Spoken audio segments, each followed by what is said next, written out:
ఎంతో నీడ పడుతుందండి.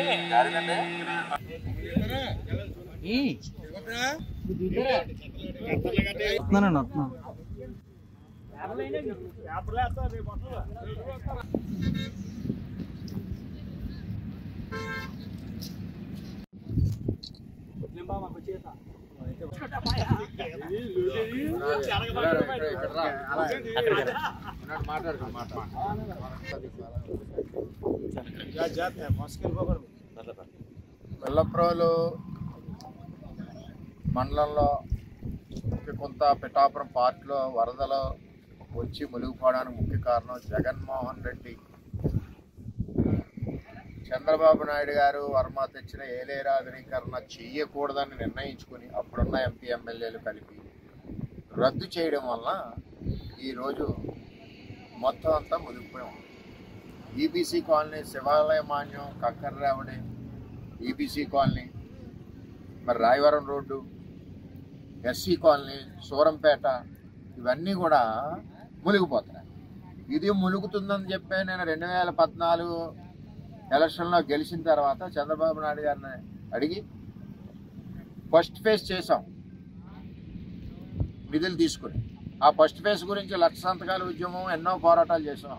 ఈ ఆధునీకరణ గురించి 70% పనులు పూర్తి చేశాం.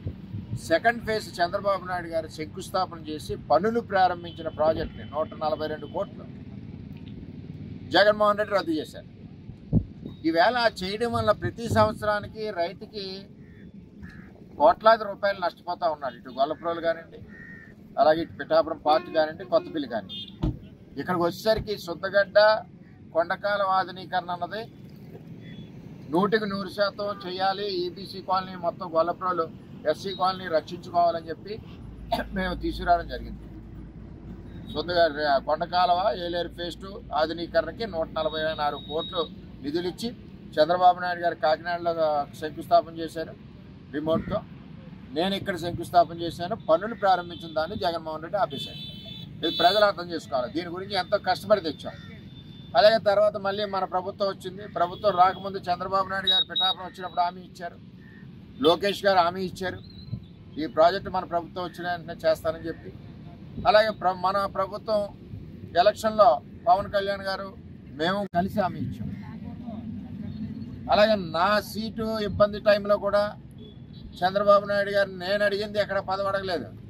పురుషోత్తపట్నం ఏలేరు ఆధునీకరణ ఫేజ్ 2 రెండే అడిగాను. రెండింటికి మాట ఇచ్చారు. మొదటిది ఆల్రెడీ నీళ్ళు వచ్చినాయి. ఈవేళ పురుషోత్తపట్నం రాకపోతే పంటలు లేవు, ఊడ్పులు లేవు, ఆకుమళ్ళు కూడా లేవు. పురుషోత్తపట్నం తెచ్చాం.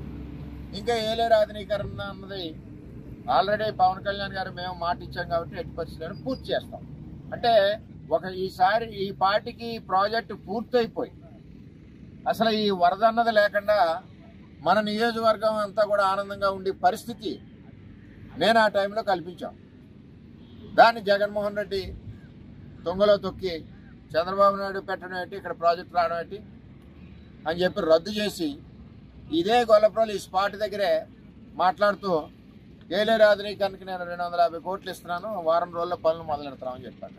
వేళ 250 కోట్లకు అవ్వదు. అది ఎస్టిమేషన్ వేస్తే 600 కోట్లకు వస్తుంది. అదే ఆధునీకరణలో జగనన్న కాలనీకి బ్రిడ్జ్ పెట్టాం, అలాగే పీదంతమూరి దగ్గర బ్రిడ్జ్ పెట్టాం, అలాగే సూరంపేట దగ్గర బ్రిడ్జ్ పెట్టాం, అలాగే నాగులపల్లి దాంట్లో బ్రిడ్జ్ పెట్టాం. ఈ కలవటి బ్రిడ్జిలన్నీ కూడా నిర్మాణం ఈ ఆధునీకరణలో అవుతాయి. ఇవన్నీ కలిపి పెట్టి దూరదృష్టితో ఆలోచించి మనం చేసిన ప్రాజెక్టుని జగన్మోహన్ రెడ్డి తొంగలో తొక్కడం వల్ల ఈరోజు కొండకాలువ, శుద్ధగడ్డ వరద ఉధృతంతో గొల్లప్రోలు మున్సిపాలిటీని, అలాగే ఇక్కడికి వచ్చేసరికి కొత్తపల్లి మండలం కొంత, పిఠాపురం మండలం కొంత, ఈ గ్రామాలన్నింటినీ కూడా రైతులందరి పొలాలు నీళ్లలో 3 రోజుల నుంచి కాపరాలు చేస్తున్నారు. 4 రోజుల నుంచి ఏ నష్టం వచ్చినా ప్రభుత్వం ఆదుకోవడానికి సిద్ధంగా ఉంది.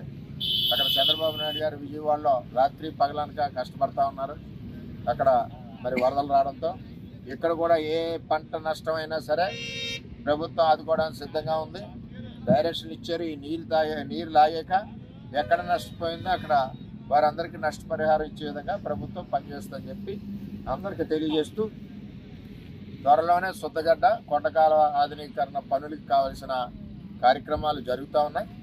మరి ప్రారంభం అవుద్దని కూడా మేము తెలియజేస్తాం. కొంచెం టైం పట్టచ్చు. ఎందుకంటే పవన్ కళ్యాణ్ గారు నేను కూడా ఎలక్షన్ సమయంలో ఉప్పాడ జంక్షన్ మీటింగ్లో దీనికి మాట ఇవ్వడం జరిగింది.